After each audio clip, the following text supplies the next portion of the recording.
Well, there really isn't much for peas. And the oats are not the thickest, and hay prices right now are better than oats. So I'm taking it to hay. I've got some sow thistle, I've got some Canadian thistle, and I got dandelions and some other things taken care of here. I had a patch of kochia and some other stuff on that end too. Yeah, that's what's going on here right now. I got a lot of millet growing. This is where I had the proso millet last year. I got quite a bit of that coming back through. I think it was all from the header loss, if you remember right. When we get to this end of the field, guys, I will hop out and show you what things look like a little bit. So you can see here we got weeds as tall as the oats. Yeah, lots of grasshoppers. The oats are pretty tall. In this spot, they're almost waist high on me. They're pretty thick here too, but this is not representative of the field. As you can see, they taper off and thin out. Sow thistle. The farther you get this way. Canadian thistle. Here's some of the peas. They're barely ankle height. This one doesn't even have any pods on it, but it's senescing. So it's dying. And we have a bunch of millet. That's what this plant is. Proso millet that came back from last year. So I'm hoping that, oh, here's a pea with a pod on it. Just one pod. Yeah, it's a 4-pea pod.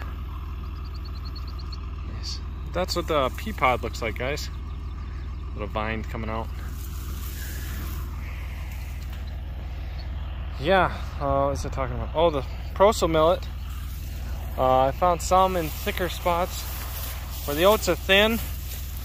And this is dandelions, but on that end of the field where the oats are thinner, the millet really took over, and it actually looked like it was starting to create a head again. So we're cutting it now though.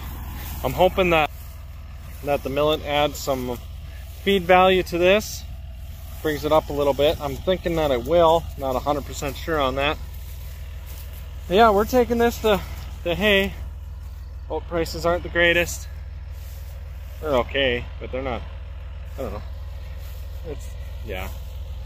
For my yield that I'm gonna get, this is gonna be the better option, especially with no peas in there. If I had more peas, I probably would leave it and less weeds, but I gotta take care of these weeds too. It's a lot worse from the road. There is some weeds I need to take care of though. What I'll probably do is I'll probably get this cut, let it sit and dry out, bale it dry, and then I'll probably hit this with 2,4-D or something along those lines to knock out some of the weeds that are coming back, especially the dandelions. I'm really worried about the dandelions. And then I'm going to plant my oats and peas mix that I was going to plant in this after grain, and then I'm probably going to add some millet and sorghum, or sorghum sudan or something like that, and maybe this proso millet will come back a little bit too. And we'll see how far along that gets, and maybe this fall I might even take that for another cutting of hay, get a little more off this land. We'll see. I might leave that for weed suppression and everything else too, but I'll work with Cody on that and see what he thinks and everything else. He wants me to take it for hay. I kind of want to leave it, but we'll see what happens. So yeah, guys, I'm about half done with this little field, and I got the 50-acre field back behind that yard to do yet once this one's done. That'll probably happen tomorrow. It's getting kind of late now, almost 8 o'clock. So lots of birds, saw a few pheasants right away, so that's good. Had to get out and look for a nest because Mama didn't want to fly up till I was there, but I didn't see nothing. This is what it looks like after it's been cut, guys. See the peas right here, they kind of just got laid over some. Some of them, that one got laid over too, but chopping the weeds off pretty good. Got an 8100 and a 1431 disc bind that we're cutting this with, so 8100 is also the baler tractor. I'll catch you guys later.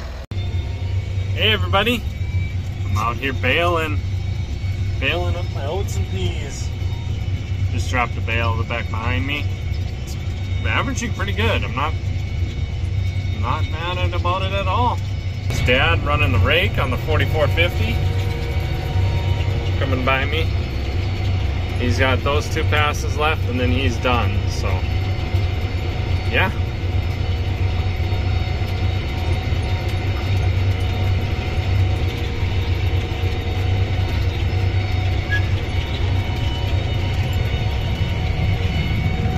That's what it looks like pulling the rake. I'm pulling the baler, feeding it right in. Got a New Holland 678 round baler. It produces a 5-foot by 5-foot bale.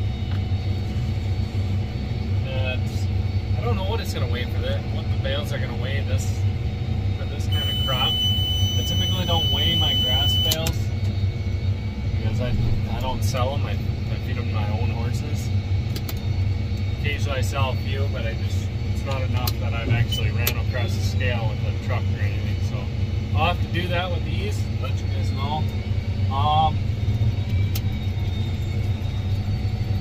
I think I'm averaging about somewhere between 3 to 5 bales an acre. If Dad and I figured it out correctly. So we're doing pretty good. And I've got my little 18-acre field done, and now I'm working on the big 50-acre field. The bale I just dropped back there was number 103, and I'm not half done with this field yet. I had 44 bales over in that little 18-acre patch. That field didn't do as good. You know, when I figured it wouldn't. When I was cutting it. And as you can see, I don't go very far before I have to drop a bale. Yeah, guys, maybe I'll get out after a little bit. Walk around the baler some and show you how it's going. I hope I have enough net wrap to finish this field. We will see either if we finish or not, I guess. Yeah. That rake is fairly new to us. It's a New Holland Pro Cart 1022, so it's just a 10-wheel wheel rake. It's really nice. Works. I got an old roll-a-bar rake that we were using in the past. This works a heck of a lot better and faster. Yeah, it's just, we're definitely not complaining at all. Still thinking about trying to. We bought this rake because the roll-a-bar broke down to the point where it needs a lot of work, and yeah, we don't know how much we want to invest in it. And we decided this rake was cheap enough. Dad got a good deal on it.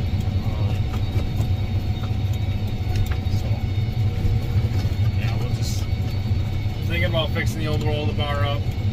We'll see. We gotta have a good year for that to happen. The roll-a-bar rake is mine. Dad owns the baler and this rake. And I own a little square baler. Because when I first got horses with my wife, I'm married into horses. She's had horses all her life. When I first got horses, we only had a couple, and she wanted to feed squares, so I bought a little square baler. The first year I put up 400 square bales on my own, and the next year I put up a just about 1,000, and I said screw it, I'm buying a round baler. And went for a round baler, and Dad decided that he'd help me out with it, and so he actually bought it. We planted a little alfalfa for him and to pay for it. So it's 1,500 of alfalfa, and this has been a pretty good baler. We haven't put too much money into it. Every once in a while we have a breakdown. Today was actually one of the worst breakdowns we've had. Had one of the bars in the pickup pen, one of the pipes that holds all the teeth on. So I got that fixed. Had to weld something back up onto it on the pickup too, and it's been working great. I don't know. That's what's going on today, guys. Catch you later. Well, what's going on, everybody? Back at it today. We didn't finish last night. A little more than half to do, or about half done with this field. So, chicken moisture. Oh yeah, just making sure the dew is off. So, yeah, that's good. Swats have settled down, so it's not rubbing the bottom of the tractor. Fancy new 3-point for us.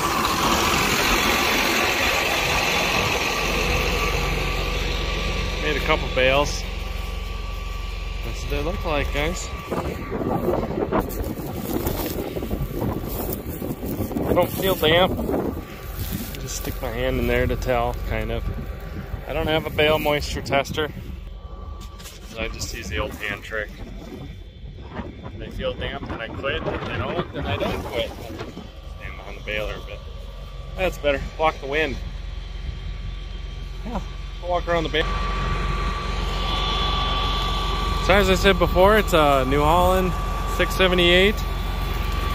The hay goes into the pickup there, and then it just wraps around. I should have had it open. This is what's called a soft core baler. So there's about 3 rollers that make the center of the baler before the belts actually started. The backside has belts all the time, but it's rollers in the front, which makes it so the center of the bale here isn't as tight as the rest of the bale. It's a nice baler. I really like it. Good quality hay comes out of it for me. We've only had a few smaller issues with it, and not too much else has happened, guys. Been a good baler for us. Thought I'd touch on it, give you guys a walk around a little bit on the hay and the baler. See all the bales in the background. Got lots of hay. I think the bale that's right there that I just dropped is number 101 for this field. And I've probably got 20 acres to go. Out of a 50-acre field, 20 to 30 acres left. So, yeah, I'll catch you guys later. In a short video of Dad loading bales.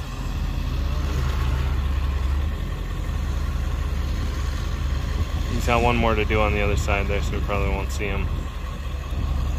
Oh no, he's gonna push them all forward. This is how we get them a little bit tighter on the truck.